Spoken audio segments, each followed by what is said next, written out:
Demise. The steps were steep and narrow, but he did not notice that anymore. His panting came not from physical strain. It was to get attention from the neighbors. But nobody was interested in his drama anymore.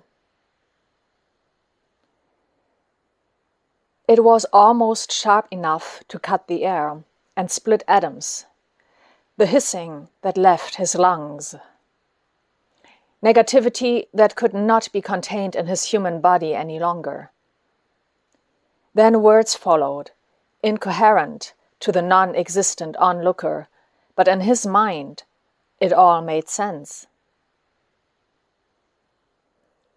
Late, again, they remarked, when the neighbors heard him stomping up the stairs after hours. Then they forgot about him entirely. Holding on to thoughts about him was poisonous, and though they were unaware of the fact, they instinctively did the right thing and let go, as if not to hold on to something disgusting.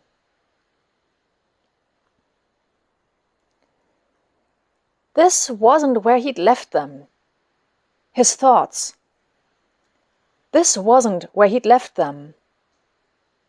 Somebody was messing with his mind, stealing his sanity. He only meant to borrow some strength when he felt weak and small, but now somebody was taking over. But this thought was way too scary to confront it any longer. So he let go of the reins completely. Distraction was so much easier to face. There was a shuffling on the landing, followed by loud breathing, burping, and clattering about. He put on an extensive show despite the missing audience. You couldn't say he wasn't aware of the fact. He merely chose to ignore it, like he ignored the symptoms.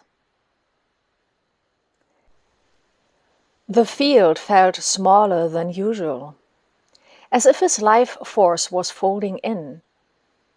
The more he fought it, the more he catapulted himself into isolation. The more isolation, the smaller the energy field of his life force seemed to become.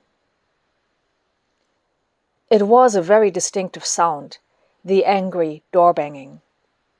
It was not just a door being jammed shut. It was a statement of hatred towards the world, but most of all, towards himself. Those were the only moments left when he felt effective. The demons in his head had long taken over, and his shell was slowly beginning to fall apart. Love was not an option anymore.